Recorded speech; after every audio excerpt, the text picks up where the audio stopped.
Ok. Hola amigos, un gusto saludarles, sin duda es noticia, no solo en América, en el mundo, es impresionante el poder, la influencia de la Iglesia Católica, el nuevo Papa León XIV, que va a una moción que recorre América, Europa, pero también que hace especial énfasis en Chicago y en Chiclayo, las dos por Chi, porque sin duda nació en Chicago, pero tiene un gran afecto por Chiclayo en Perú. Pero como no puedo conectarme ni estar ni en Chiclayo ni en Chicago, estoy hoy conversando con un colega periodista, Eliu Ramos Ortega, que está en Chicago, tierra natal del Papa León XIV. Bueno, para conocer un poco no solo las emociones que allí se viven, sino también los retos de este papado.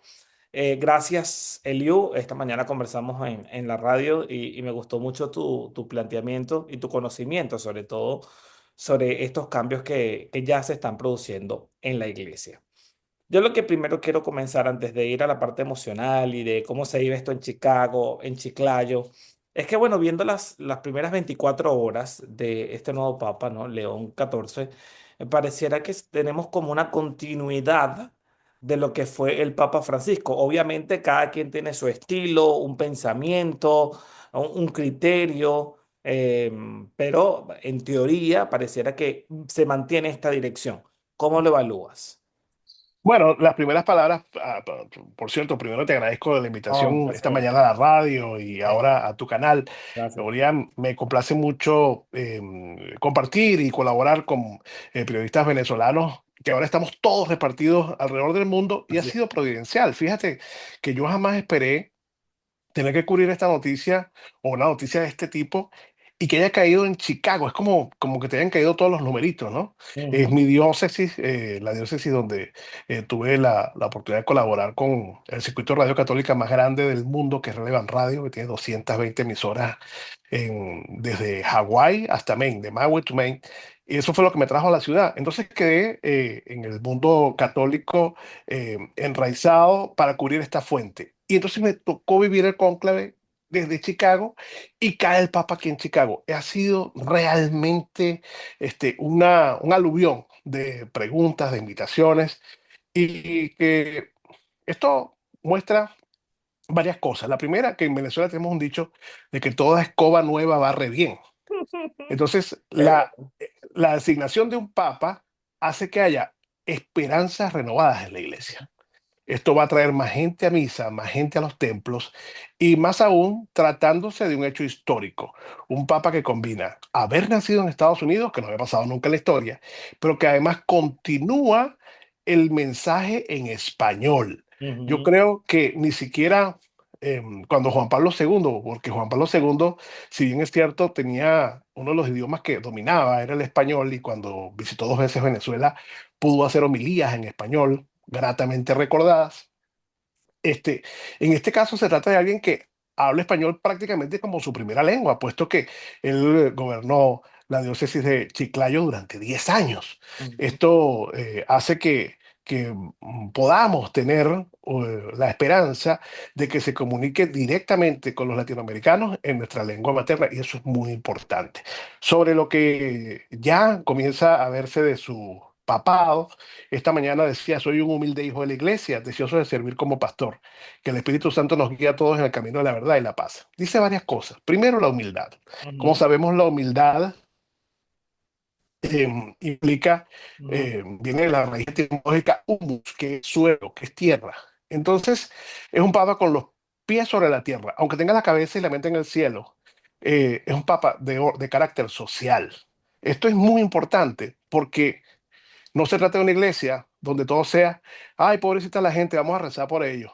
No, vamos a intervenir, vamos a alzar la voz en el tema social, vamos a decirle a los que tienen el poder político que mire, eso está mal hecho o deberían hacer esto. O sea, dar ese altavoz, ese megáfono que tiene el Vaticano, usarlo para el bien de la humanidad en temas que son también, Jesucristo fue perfecto Dios y perfecto hombre. Bueno, esa parte humana también hay que atenderla. Y yo creo que con humildad, pero con conciencia de que hay un pueblo que sufre, un pueblo que espera, un pueblo que necesita, un pueblo que también confía en la iglesia, sobre todo el pueblo más desvalido y el que es refugiado o el que es migrante. Así que yo creo que en esta oportunidad vamos a tener un papa que tiene esta visión que no es solamente, como decía Rubén Blades, no es de sueños de aires acondicionados.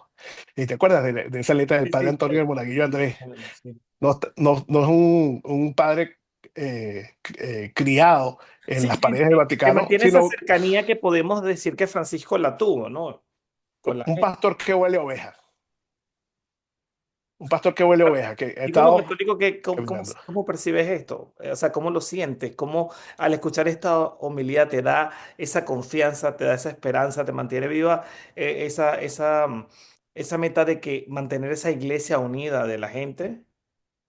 Sí, yo creo, y esta mañana hablaba con el padre Carlos Joré de una parroquia en Perú. Y Ujú, él me compartía unas fotografías de León XIV, el ahora León XIV, cuando era obispo de aquella diócesis de Chiclayo, ujú, con el fango en las botas, ujú, visitando casa por casa a ver cómo estaban los feligreses. ujú, Porque, bueno, había llovido mucho, había pasado un tiempo tormentoso desde el punto de vista climático, y allí él, en lugar de esperar que la gente se acercara a la iglesia, fue él a buscar a la gente más desvalida. Y quiere decir que es un papa activo, es un papa que va a tener un importante orden social y por eso toma el nombre de León XIV, que es muy importante. León XIII es el primer papa que a principios del siglo XX publica unas primeras encíclicas ujú. sociales. Ujú, eh, y digamos, nombre que adopta ujú. el hasta ayer obispo, cardenal, este, ahora León XIV, tiene que ver mucho con ese ministerio social que pretende emprender a partir de ahora. Ahora, Eliu, excelente que por supuesto haya ese contacto y se recupere esa conexión, ¿no? Entre la iglesia y la gente, no sea una iglesia distante, eso estamos de acuerdo, pero el tema social, no sé si consideras que lo que estoy diciendo es lo correcto, se ha utilizado políticamente, ¿no? E ideológicamente, eh, yo creo que se ha perdido la esencia de esa búsqueda por el apoyo a la gente, atender esos temas sociales repito, por esos intereses económicos que de alguna u otra forma manipulan y generan ruido y manchan un poco ese sentido, ¿no? En ese aspecto te pregunto cuál es el reto de este Papa, porque cuando hablábamos del cónclave se hablaba que la Iglesia buscaba un punto medio, un punto de unidad entre personas que consideran siguen siendo conservadores, otros que tienen una tendencia progresista, que era como el gran reto. En ese aspecto, ¿cuál crees que puede ser el rol de León XIV teniendo no solo esa conciencia, sino al mismo tiempo lo mejor de dos mundos? Del mundo hispano, allí en Chiclayo, en Perú, pero también del mundo estadounidense, además hijo de inmigrantes. Tú sabes que, aunque en Florida no se nota tanto, pero sí, sí se puede ver en ciertos escenarios. Los hispanos somos muchas veces malinterpretados por los llamados americanos, es decir, por el white American, por la persona que se cree que es de aquí, que tiene esa cultura anglosajona, etcétera. Bueno, porque idiosincráticamente somos un poco distintos. Claro. El Papa Francisco tuvo roces importantes que incluyó la institución o la separación de sus cargos de altos prelados de la iglesia norteamericana. ¿Qué pasa con Robert Prevost? En, en Perú se considera que era un sacerdote muy práctico, muy pragmático, atendiendo a su idiosincrasia norteamericana. Y a lo mejor desde Norteamérica, donde muchos no le conocen porque estuvo muchos años fuera, lo considerarán que está domado, entre comillas, por la idiosincrasia latinoamericana. Ujú, Pero ¿qué lo diferencia de Francisco? Su formación en los Estados Unidos de América. ujú, Entonces, digamos que si y en una línea imaginaria donde pudiera uno colocar la ideología de un papa ujú, de muy inclinado hacia la izquierda o muy inclinado hacia la derecha, yo pienso que en Robert Prevost, por su currículum, vamos a ujú. tener un papa muy de centro, o sea, que busca el balance, armonía Era lo y que que a lo mejor no va a ser tan mero declarativo como Francisco, pero que va a tener zurda y derecha para buscar un balance dentro de la Iglesia Católica. Claro, fíjate que hablaban mucho de algunas críticas que hacía a la administración Trump en tweet, un tweet que sacaron, ahora están sacando otra información que votó republicano, porque es impresionante, aquí no hay secreto, entre cielo y tierra no hay nada oculto, un tweet que usted La huella digital. es bárbaro. Un tweet que usted escribió en el 2001 puede ser hoy en día un documento válido. Me sorprende mucho y me aterra un poco, ¿no? Porque tú dices, bueno, yo en el 2004 pude haber pensado una cosa, pero la vida me va cambiando y todos tenemos derecho a cambiar un pensamiento, ¿no?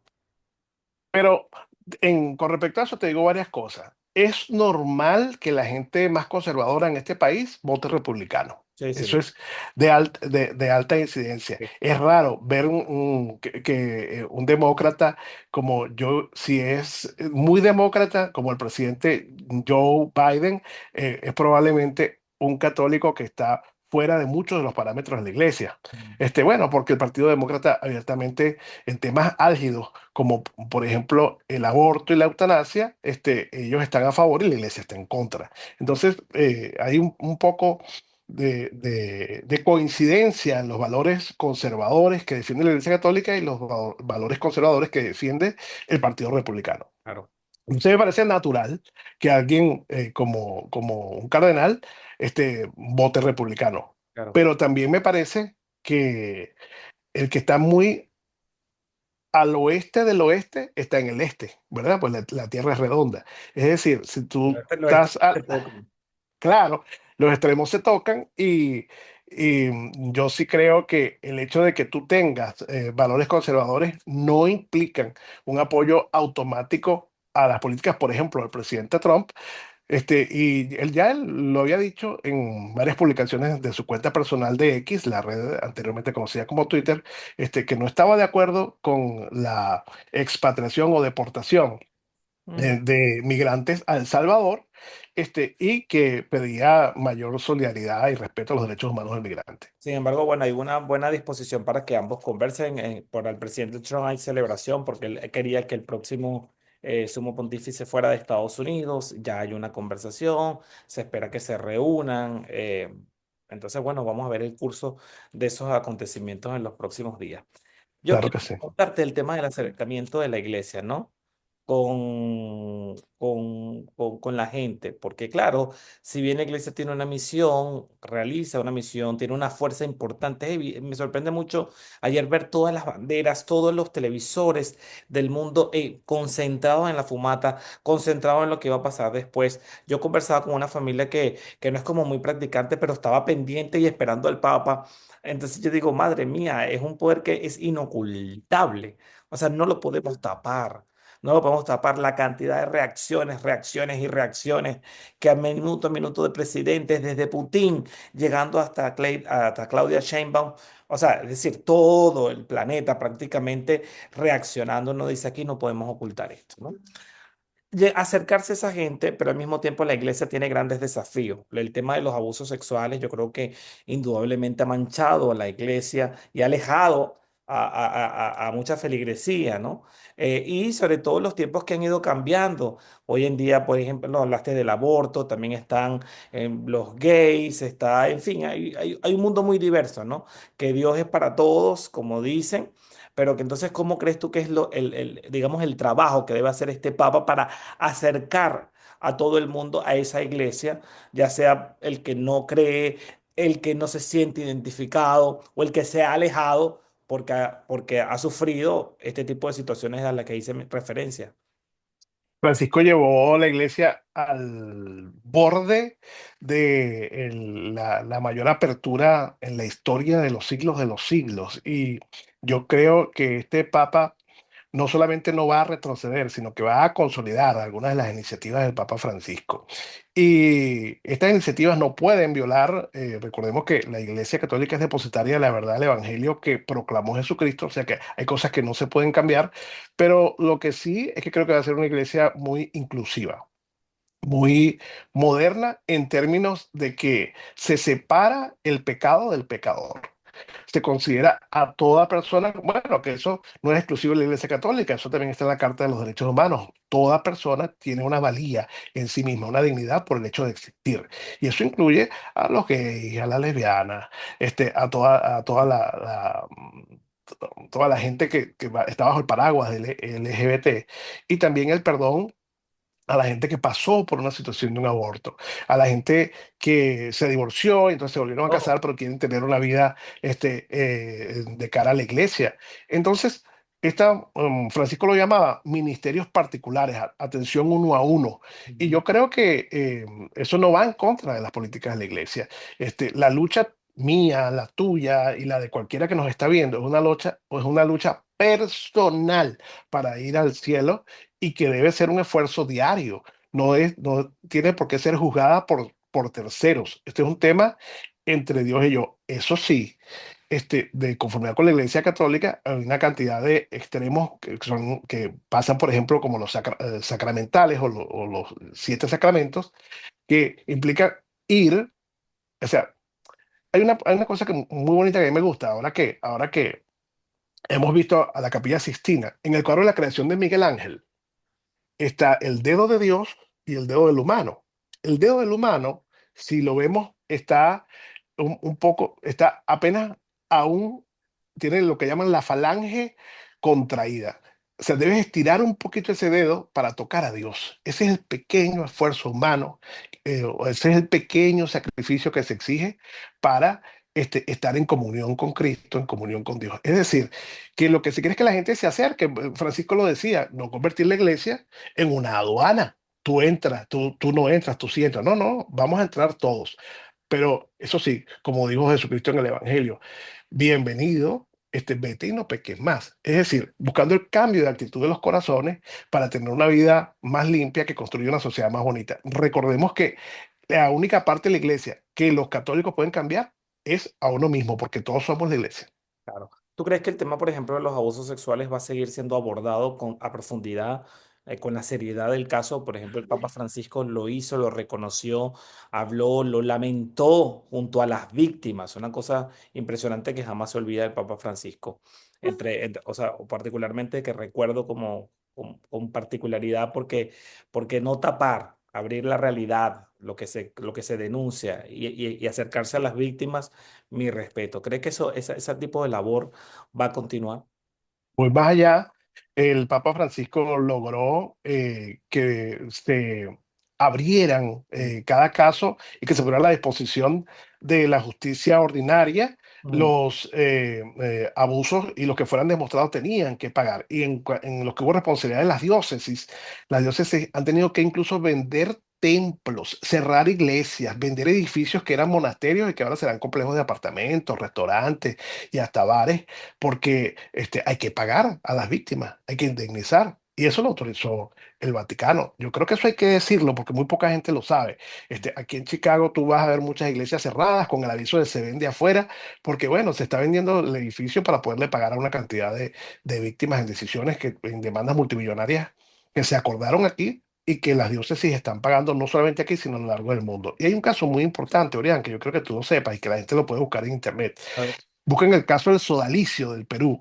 Ese fue una organización católica que el Papa Francisco disolvió como una de sus últimas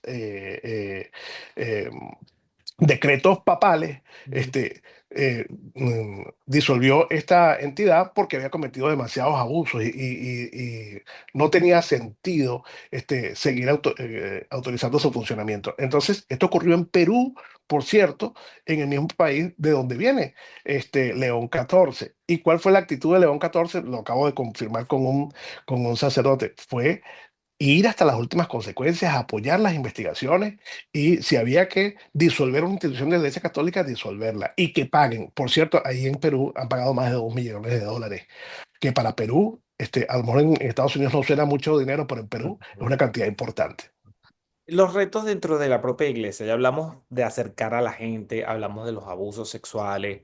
em, Dentro de esa propia iglesia, esa transformación para que este tipo de conductas o situaciones no sigan ocurriendo, ¿cuál crees tú que podría ser ese espíritu transformador que podríamos observar con León XIV, el Papa número Mi- 267? Sí.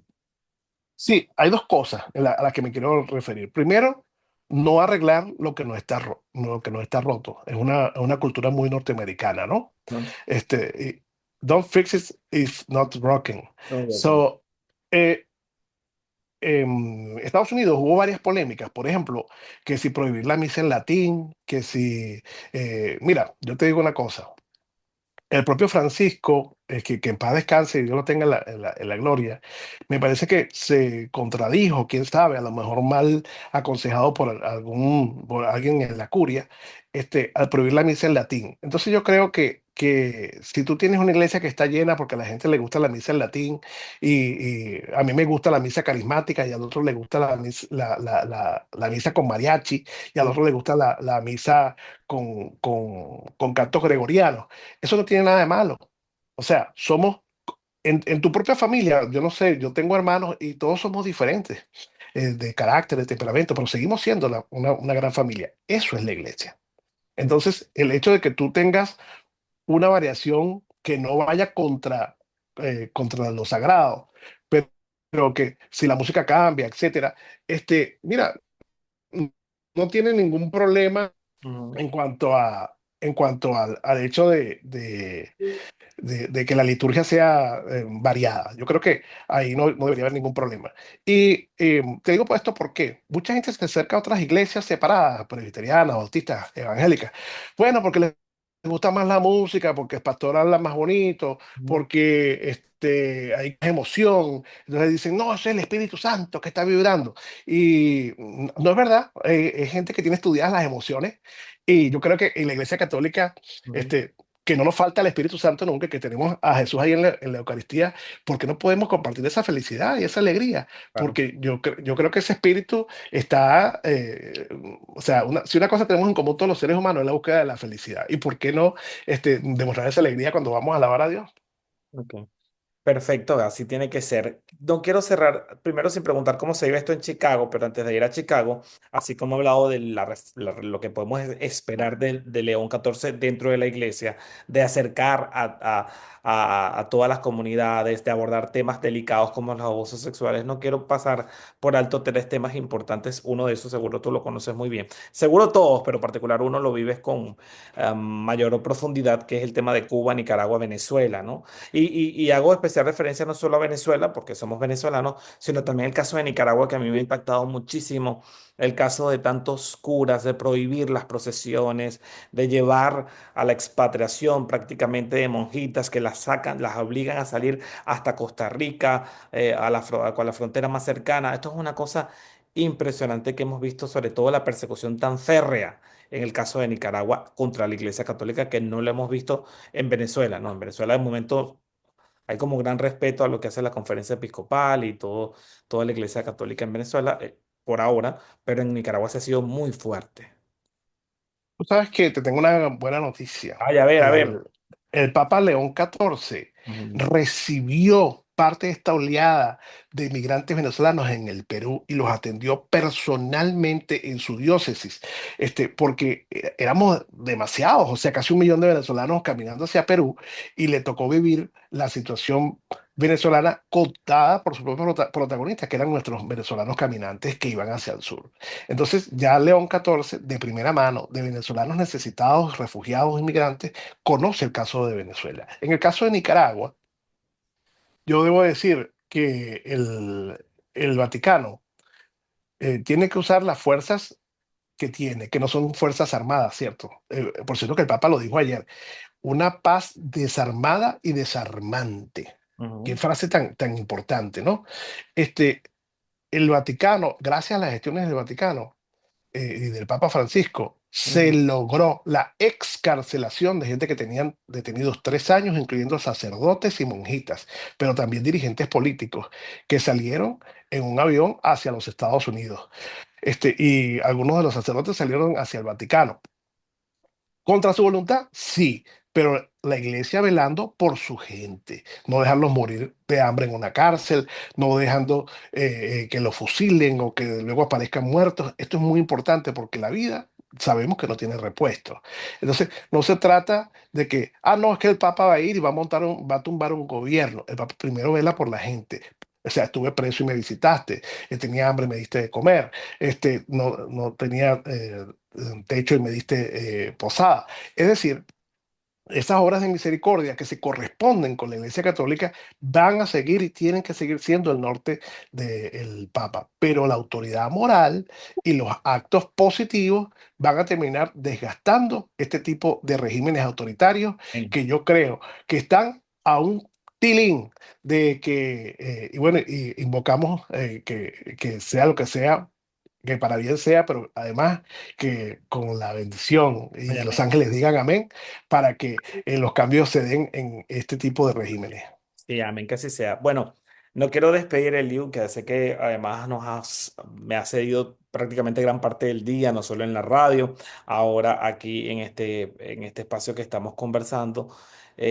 Sin preguntarte cómo se vive esto en Chicago. Tú trabajas con la diócesis de Chicago, trabajas con las emisoras católicas en Estados Unidos, pero particularmente en Chicago. ¿Cómo amanece hoy Chicago? Bueno, amanece hoy, pero ayer se supo la noticia, desde ayer a hoy. ¿Cómo ha estado la ciudad de los vientos con esta noticia?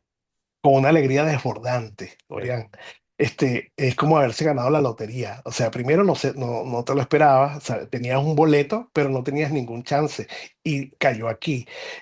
Estamos viviendo la historia. O sea, estamos seguros que la ciudad de Chicago cambiará para siempre. En décadas veremos aquí el nombre de León XIV en las calles. Es lo que esperamos, ¿verdad? Que sea un papado memorable y de un hijo de la ciudad de los y vientos. que visite, Este, ¿no? Claro, pero tú sabes que aquí estuvo Juan Pablo II ya una vez y yo creo que sí, seguramente vendrá a ver a su gente, aunque no se estila de forma tan obvia. Francisco en su pontificado no pudo volver a Argentina, quizá para no tropezarse con la situación política o que no se fuera a politizar el papado. Pero ¿por qué no? Yo creo que sería una gran alegría que volviera sobre sus pasos, bien sea en Chicago o en Chiclayo. Bueno, sí, exacto. O que visite los dos, Chiclayo y Chicago. O sea, Así es. a Chichi. Claro que sí. La Sí. ira chichi. Claro, sí, Así porque es. León 14, además con ese espíritu, con esa juventud que tiene, porque además es joven, Sí. 69 años, y con esas ganas de seguir adelante y de reencontrarse con sus afectos, porque imagínate tú estar parado allí en el Vaticano a solo horas de ser nombrado papa, y pronunciar tu palabra en español y dedicar ese espacio a tu diócesis en Chiclayo, wow, es otro nivel. Y no habló en inglés. No lo hizo en inglés, lo hizo en No, italiano y en eso me dio español. curiosidad. ¿Qué crees por qué no lo hizo? Mira, el Papa está prácticamente recién llegado al Vaticano. En el 2023, tenemos videos del 2023 de él con las botas puestas y visitando a la gente luego de una tormenta. O sea, fue diácono, cardenal diácono y luego apenas lo elevaron a cardenal obispo hace nada y ya llegó a Papa. O sea, como un cohete, estaba llamado al Yo cargo sé, yo sé. y, Pero bueno, y, también sería bueno que sus raíces estadounidenses también hubiese estado de manifiesto, pienso yo, ¿no? Sí, sí, yo creo que sí. Ahora, tú sabes que uno tiene un especial cariño por la mamá y estoy seguro que la Bueno, señora Martínez, ujú. que es su señora madre, que le inculcó no solamente la fe, sino también el idioma español, debe estar muy feliz en el cielo viendo a su hijo convertido en papa. No, no, y además yo reconozco que uno cuando rehace o hace vida en otro país, particularmente yo tengo 13 años en Estados Unidos, y no niego que tengo un corazoncito allí que me late porque bueno, es un país donde he encontrado la posibilidad de trabajar, de hacer mi vida, de muchas cosas, ¿no? Que en la Venezuela que dejé me parecían tan imposibles, tan difíciles. Entonces, claro, eso me hace una retribución, un cariño especial que con gusto que donde me paro y veo, o sea, lo digo a título personal, y veo las 50 estrellas y la franja, pues el corazón sí se conecta, ¿no? Sí, sí, no lo puedo negar, por agradecimiento, por amor, porque bueno, porque ha valido la pena el camino. Entonces, bueno, no niego que ese español y ese chiclayo esté latiendo allí como me pasa a mí. Sí, yo antes de despedirme quería aprovechar la Adelante. emoción que se vive alrededor del mundo para decirle a todos los que vean este programa que si ven una iglesia católica, Ujú. vayan, métase. Usted tiene tiempo que no va a misa, vaya ahorita. Mira, hay algo muy importante, que es que el Papa decretó la indulgencia plenaria. Esto significa que tus pecados te son perdonados con unas condiciones muy básicas: ir a misa, orar por el Papa y confesarte. Si tienes tiempo que no lo haces, es un momento maravilloso para un nuevo comienzo en tu vida. Y a eso es que nos llama la Iglesia Católica. Así estaremos entonces en la iglesia celebrando esto y mandando la buena energía, no solo a este nuevo papa, sino también a todo el mundo para que este papado marque trascendencia, que deje un excelente legado y que, por supuesto, toque los corazones, especialmente de quienes más lo necesitan en este momento. Así que muchas gracias, Eliu. Seguiremos en contacto y será hasta la próxima. Gracias, Adrián, por esta invitación. Nos vemos. Un placer.